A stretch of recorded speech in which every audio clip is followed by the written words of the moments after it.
Hello everyone and welcome back to SwitchUp. This is our video where we look at 6 interesting games that we've been playing. 6 interesting games, 3 each, exactly right. So these are just games that we basically want to talk about. There's no rhyme or reason to them. They could be old games, they could be new games. They're games of some description.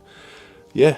Lovely. You can save 10% until the end of January using code SwitchUp over at switchup.gg to buy your vouchers. But that is more than likely changing. So this is now legitimately probably the time, isn't it? Yeah. Absolutely right. Yeah. So which games have we been playing recently? Well, let's find out.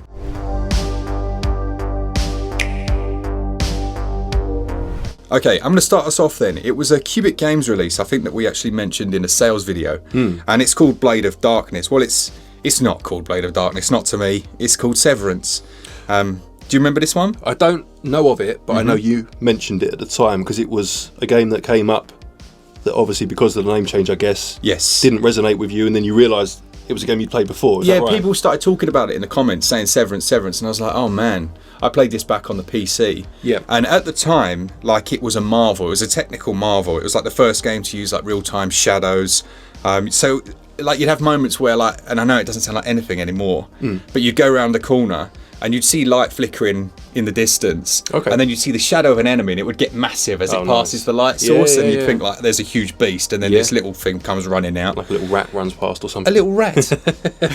And it had like dismemberment, which I know shouldn't be something I fondly remember, but at the time it had like real-time physics, and you could cut their arms and head and legs off. Do you know what's funny though? Like you say that, I remember Barbarian on the Commodore 64, which was like a one-on-one fighter with swords, and you could chop their heads off. And I remember that part, and this little critter came on the screen and kicked their head across the screen. I remember that much more than any other part of the game. Exactly. These things were important. They are important. Definitely. So yeah, you had like heads rolling all over the shop. Right. It's a really good game actually. Like I've gone back and I started playing it again for this video to see if it was worth mentioning. Yep. And it carries. It's funny actually. You can really see the inspiration on things like Dark Souls. Like Dark Souls has to have like chests that you go around aimlessly smashing to pieces with physics. Okay. Like it's the law. Right. It's just the law. Yep. And this game has all of that. Like I say, the visuals today they're going to look absolute pony. Right. But I do think, look at that. Have a look at that. It's definitely got a charm to it, hasn't it? Come on, look how smooth that is. 60 frames per second. Yeah, I was going to say, you can see it's 60 straight away, yeah. Exactly right. But it's very standard in terms of you've got this big open world. Right. You can save whenever you want. You progress through by getting keys and opening doors. But the combat system is also surprisingly good. Right. So you've got four different classes you can choose from. Might even be more. Yep. But you level up, and then as you level up, look, I'll show you. As you level up, you can then do more of these special skills and combos. Yeah. Okay, yep, I'm with you. And it works really nicely. So when you said just now it's fairly standard, but when you say that, are you say by today's standards, it's nothing that would blow you away? But I'm assuming this is one of the games that was first to do this back then. Yeah, absolutely. Yeah, absolutely. It's like things like a lock-on mechanic, stamina-based combat, all of that stuff. Things we take for granted now. You take for granted. Yeah. But I still think it does the moves, the combat move system better. Like what I was just showing you there. Yep. I think it does that better than a lot of new games. Nice. Having this built in. And then certain weapons you've got affinities for, and other ones they're too, like you'll be really slow when you swing them and you'll have like a negative effect. Oh, that's cool, yeah. So yeah, it kind of encourages you to try all the different characters. Yep. Yeah, enjoy this one a lot. Nice, that looks good actually, I like that. Right, my first one just recently released actually, and it's a game called Terror of Hemasaurus. Oh yeah. Which is, it's effectively Rampage, the old arcade game Rampage. You play as one of 4 creatures, huge kaiju creatures basically. Yeah, your favourite. My favourite, absolutely. I do like a bit of kaiju. And you go about cities, trampling the buildings basically. Yeah. You have X amount of a percentage, of the buildings you need to destroy. Yeah. Possibly, civilians you need to eat, kill, whatever. And then some of the levels have other twists on them as well. Other things that you need to do.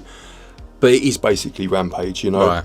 What I will say about, because I've said before, Rampage is actually one of my favourite arcade games. I used to love it back in the day, and funny enough, I mentioned the Commodore 64 just then because I had it on that too, and it was one of my most played games back then. And obviously, I'm looking at this with huge nostalgia goggles on, as I'm sure lots of people will for Rampage, of course, I'm talking about. And this does everything very, very well, and it's a great alternative to Rampage. You know, it's not a game that's easily available now. Certainly, you know, obviously, it's not on the Switch at all. If you're looking for something like Rampage, this will 100% tick that box and fill the gap. It does miss some of the charm, I find. Right, what's that? What does it miss? Okay, so for example, in Rampage, you know, so you basically called up the buildings. Maybe I should explain what Rampage is and not assume that everyone knows. I've never played It's an old game. I shouldn't do that. Sorry, but so you're basically, back then you were one of 3 monsters. You were either like a King Kong-esque monster. There was like a werewolf, I believe, and a big lizard, which was basically meant to be Godzilla. You know, Yeah. and so you climb up the buildings and you smash them, and eventually they'll start to fall down. And you have to break all the buildings. You'll be attacked by tanks and helicopters and whatnot. You can eat the people on the streets. If you were killed, you turned back into a little human and kind of walked off the screen embarrassed, hiding your modesty. You know, and that's part of the charm I'm talking about. And you know, you could eat things from the windows in the buildings, and there were little power-ups or like score multipliers, but sometimes you'd eat something like a toaster and it would electrocute you and you'd fall off the building. Just little things, or something that would make you sick and you'd see your character vomit. This doesn't really have that. Which is fine. I mean, it's not Rampage. Do you know what I mean? They can't obviously copy everything, but just me with that nostalgia for that game misses those little nuances, those little quirks. And also, I found so far, because I mean, it's absolute carnage on the screen. Right. There are people everywhere. There are buildings falling down. It looks great. Yeah. It really does. The explosions, but you get your health back by eating people, and especially early game at least. There's so many people there. You know, it's an all-you-can-eat buffet of people, and you get your health back so quickly. I never felt in danger of dying. Now, I am only early into it. I was going to say, might ramp up. So it may well ramp up. And as I said, I would 100% recommend this to anyone that enjoyed Rampage or just wants a bit of arcadey fun. Yeah. It has a story mode, and it also has like an endless mode. Oh, okay. Which I've actually been playing more than the story mode, funny enough. But yeah, good game. It makes me want Rampage. Yeah. Do you know what I mean? Is it expensive? Oh, do you know what? I can't remember. The prices would have been on the screen. I think it was about £12, £13. Okay. Give or take. It's a kind of top end for an arcadey indie. Yes, and I suppose it is saved in that respect by that story mode. If it didn't have a story mode, then I guess, for arcade action, that's quite a lot. Thing with Rampage is it was very repetitive. Yeah. And you had to accept that was part of the gameplay mechanics, and you'll have to do the same here. Yeah. But still a very fun game, very good. Kind of an addictive games kind of game. Yes, it could very much be, yeah, I would say so. Next up for me then is a game called Down in Bermuda, which I picked up in the sale that's on at the moment actually. It cost me, I think, like 96p or something crazy. Nice. A 95% discount. And it's essentially almost like a diorama based puzzler where you move from island to island. Right. You're a little old man who's basically he's just kind of busting around on the island. Here he is, look, he's fishing. And and you basically have to go around and solve all of the little puzzles on the island. Right. Nothing too strenuous. I do like that it's full touch screen, because it's one of those that's really nice to just play in handheld. Yeah, yeah. Quite relaxed by the looks of it, isn't it? Yeah, it's got a really nice, what would you call this, low poly? Yes, I would say that's low poly, yeah. Low poly. Is this the one where, I seem to remember the blurb, just because obviously when I do the upcoming games, and it was a while ago, this came out, but like you crash land or you're in an aeroplane or something, is that right? Yeah, very good. Yeah. Yeah, you've reminded me of the story. Right. Yeah, so you crash land on an island, and then it's like sometime later, and then you're an old geezer. Oh, wow, okay. And then on a lot of the islands, you've got to find like photographs which retells the story of your youth, and then kind of how you became a pilot and met the person you love, and what you were doing. Oh, nice. So yeah, it does seem to have a really nice kind of atmosphere to it. You get little treasure maps to show where some of the things you might have missed are. Yep. And it just seems one of those games you can pick up very chill. And funnily enough, I'm always talking about loading games, like games you pick up when you don't know what else to play. Yeah, yeah. And with this list we've made today, it's been very much like that. I've picked up these games and then lost like an hour just chilling with them. Yeah. Just enjoying them. Where's that little piece of stuff? So yeah, overall I think it's, at the moment, at the price it is, I mean it might not be at the moment, it's worth checking, and I know it goes on sale a lot. I was going to say, it's one I've seen on sale a good few times, generally for that price too, so they clearly do like a 90% off, don't they? Definitely, but it's one I'd say is probably best experienced in handheld. Right. Because when you're in docked, obviously you're going to have a mouse controlled with a stick, which doesn't feel the same. Ideal. No. But yeah, I think it's a decent game and well worth checking out. Nice. Lovely. Okay. Well, my next one is one that I played over Christmas.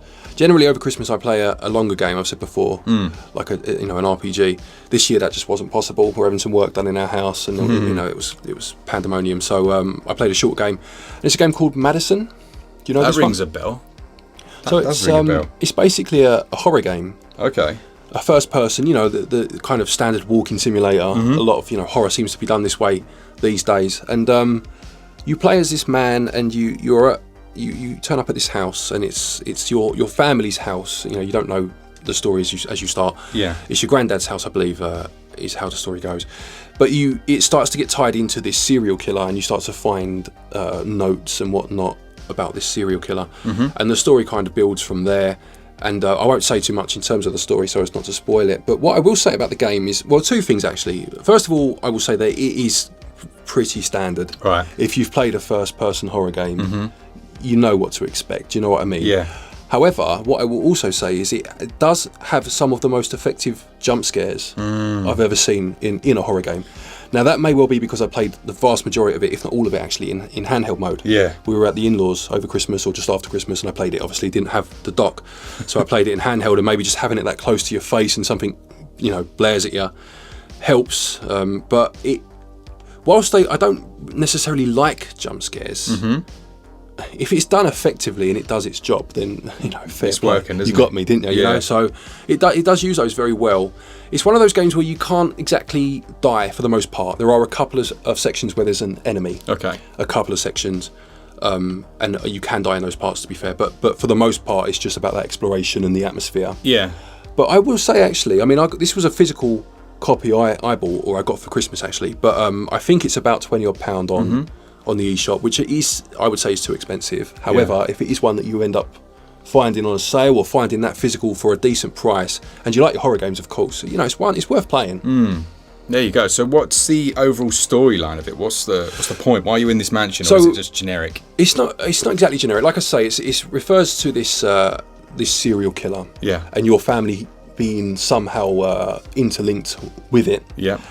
It refers to, or it relates to, your granddad and your nan. And like I said, I don't want to say too much because I don't want to spoil it, but that certainly the nan part of it, who died many years before, kind of grows as the story goes on. Yeah. And you find out a lot more about your family past than you knew and probably would have wanted to know, Right, okay. in terms of what they'd been up to and how it, as again, like I said, how it relates to this serial killer. A lot of it revolves around a camera, like a Polaroid camera that you find during the game, and using this you can kind of distort reality almost, and taking pictures of certain items may unveil clues that you can then use for the puzzles in the game. It almost transports you to like other realms as you play, and that's how you leave the house at times. It is quite a good mechanic, and it does aid the story. It's not grade A storytelling, don't get me wrong. Right. And it does, all of these games seem to try to be a bit too clever for their own good. Always. Don't they? Always. Especially with the ending when you're like, Always. what was that? Always. But, if you take it for the whole ride and not just the ending, then I still enjoyed it. It's funny you should say that. It reminds me of, what was the one I played recently? The Suicide of Rachel Foster. Oh, yeah. And I did really like the game until the end. Yeah. And it really put me off, honestly. Yeah. But it shouldn't, hearing you say that, it should be about the whole experience. But it did kind of put me off. I can understand why, because it's the same as films, isn't it? You sit there and watch a film for 2 hours, enjoy it for the most part, and then it kind of pulls the wool over your eyes or the rug from under your feet right at the last minute. It does irritate you. But if you can just accept that you've had 6-8 hours fun with it, you're right. It's not so bad, is it? No, you're right. All right, next up then we've got one that I haven't actually finished yet, so full disclaimer. And it's called Alfred Hitchcock Vertigo, and it's from Microids. Okay, yep. Now, you said to me maybe a few months back now, you were like, oh, Vertigo is one of the best films ever. Yeah. So I did my homework and went away and watched it. It's funny because old Mark would not have made his way through Vertigo. Yeah. But I watched it all and I was like, man, this is awesome. Like, in terms of film, what would you call it? Cinematography. Cinematography is certainly, obviously Hitchcock had a very distinct style to it. The way that he set up his camera, the way that his characters, the story, the way that the characters behave, and the way that you kind of get from A to B. I love his films. Yeah. And as you said, Vertigo is certainly up there as one of his best, considered to be one of the best films these days, which is great. And I was quite intrigued actually when there was a game of it. I haven't played it, but from what I've seen, they kind of take the very basic premise, at least, of a character suffering from vertigo and how that transpires across, a story, and modernise it. Would that be fair?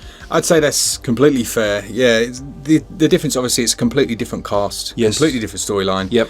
The vertigo element isn't as pronounced as it is in the film. At the start of the film, it's very much hanging off the side of the building, and it's like he's scared of heights. Yep. That's the thing. And then there's times when he's trying to get up the stepladder and stuff, isn't there? And he's like freaking out. Yeah. Here, so far, it hasn't been as pronounced. It's more the situation that happens that scared him, and then it flicks backwards and forwards to his memories. Okay. As he's speaking to this psychologist. Right. The thing with, and I found it the same with the film, and it's the same with the game, is it feels sometimes like a horror. Yep. Even though it's not. Yeah, I mean, Hitchcock was kind of the master of suspense, wasn't he? If not out and out horror. Yeah. I mean, Psycho, I guess, the Birds is another one that you could maybe class as horror. Normally, people do class them as horror. Certainly Psycho, but it is more about that suspense. Yes. And Vertigo, yes, because obviously it's that feeling you get from heights, isn't it? Is the vertigo. Yes. And in the movie, I mean, again, I don't want to say too much. I know it's a very old film, but even so, the vertigo element really doesn't come into play until later in the film, other than it being established at the start that there is. Yeah. He suffers from it, of course, the main character, but he's a detective that ends up going on this case. Yeah. He retires from being a policeman, doesn't he? And takes his job on. And you mentioned to me before we came on or started recording that in this case you have a character that has the vertigo and a separate character that's the detective. So they've kind of split that role, haven't they? Yeah, they have. I was saying to you as well, I don't really like the main character so far. Yeah, he's a bit of a knob, honestly. Right. Okay. But in terms of the game and how it plays less, although it looks a bit like a Telltale game, to me it plays a little bit more like, Fahrenheit and all of that. The ones we're always talking about, where you sometimes do the mundane things. Yes. It focuses more on that, and I guess that's probably to reflect the films. So it pays attention to the small details that otherwise go unnoticed, which I like. I just spent a bit of time looking for a bottle of sauce to give this granny to start a conversation. Yep. Small little details like that, but it really does have the macabre feel to it. It's very kind of unnerving. I would be interested to see where it takes its story. Yes. Again, it's difficult sometimes because you want to say more than you probably should. Because I don't want to spoil the enjoyment for anyone for the film or the game, of course. But knowing where the film goes and how the film transpires, I would be interested to see if they take on certain plot points or if they really just go in their own way, their own direction, and just reference Hitchcock in terms of maybe some of the set pieces or some of the story beats. Yeah. But I mean, I've seen you play a bit. I have got this game. There's a limited edition of it physically. Oh, nice. Or a special edition, not limited, sorry. But comes in a little slip cover and whatnot, Yeah. So I will give this one a go, but I haven't got round to it yet. But definitely. I like the fact that they are taking on stories from the past and repurposing them, especially films like Hitchcock's that. It'll be such a shame if they started to be forgotten by a newer generation, Absolutely. And as far as it's funny, Micros have got some games that we've played recently that are really quite well presented. Yeah. They're I think they're a French publisher, Micros, aren't they? And they have a very heavy European flavour to them in terms of the games they release and the IPs that they pick up. Yeah. Smurfs. A lot of the old what do they call it? Franco-Belgian comics. Tintin, that sort of thing.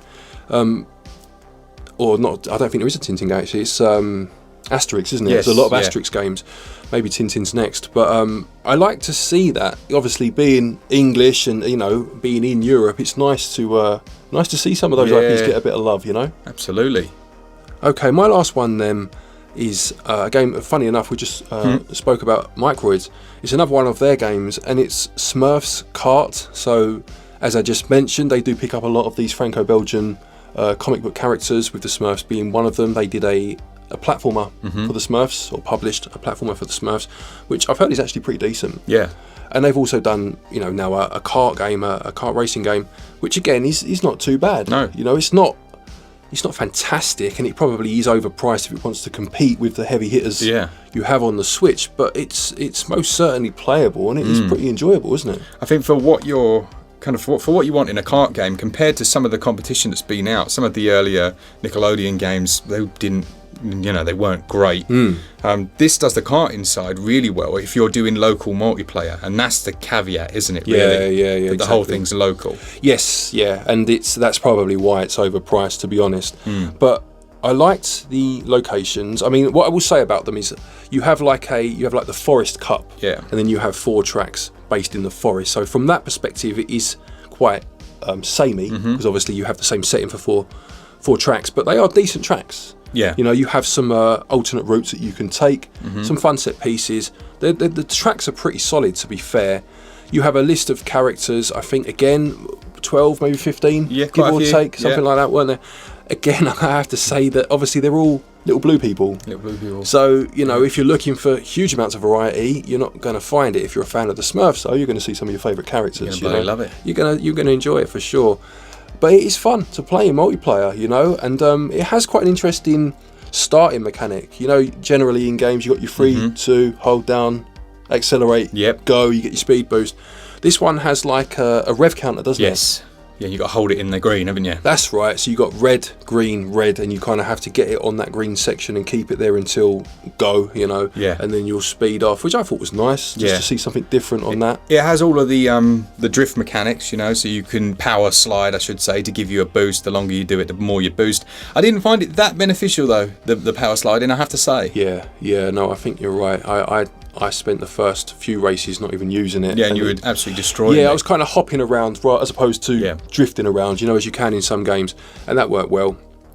As I say, it's not a world beater, you know. If you've got Mario Kart or any of, you know, insert your favourite kart racer here, and you're happy with that, this is not going to change your mind, and it is too expensive, which is a shame, but it is fun. It's a decent game. If you find this on sale again, or I don't even know if it's got a physical, actually. I think it has. Usually Microids do. They do like to, don't they? But if you find that one for cheap and you've got any sort of affinity for the Smurfs, yeah, you know, you could do a lot worse. Totally agree. Just don't insert your favourite racer if it's Race with Ryan.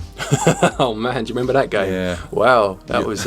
when you had to review that. The sound bites in that game were just outrageous, weren't they? Sounded like they've been recorded in like a can of beans. They probably went in and were like, Ryan, make a sound. Make a sound. Do it into this dictaphone now. The game's coming out tomorrow. And he's like, my perfect. Game's great. Yeah, I loved it. Oh dear. Just a joke. Yeah. Don't sue us. All right, brilliant. So that takes us to the end of this Interesting Games video. I know that loads of you seem to really enjoy this. Do let us know in the comments what your the games that you've been playing that you enjoy really are, and tell us a bit about them. Yeah, exactly right. It's nice to just do these videos where you don't have to do a full review, and you don't have to talk about a game that's just come out necessarily. You can just play something for fun and then just have a general chat about it. It's nice. Imagine that. We are giving away a Switch OLED at the end of January, another one. So look, you see these beautiful Joy-Cons, you can also buy those with I think it's like a 20% discount now. I believe so. Yeah, yep, it'll be down in the keeps reverting to $8 and I keep having to change it. But yeah, all the information's in the description. Thanks so much for watching. What do we need to say? Just a thank you to our Patreons, as always, and our channel members, of course. Yep, absolutely. Very much appreciated. To each and every one of you for watching our videos, and until next time, happy gaming. Brilliant. For all things Switch, all the time, keep it Switch up. What are you doing? Putting the second one in there, you cheeky blighter. What's that about? See you later. See ya!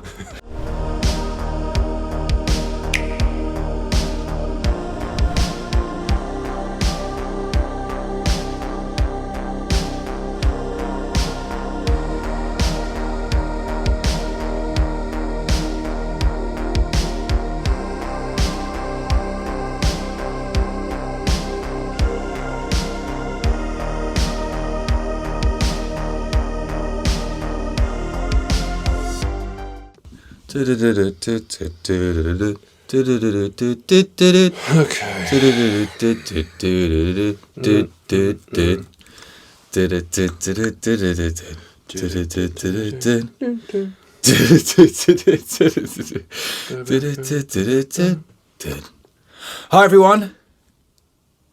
Oh, we on? I thought we were just singing. I didn't know we were. Oh, we were having a little sing song. Okay. It's a little sing song. Just get a bit short, would you? You know,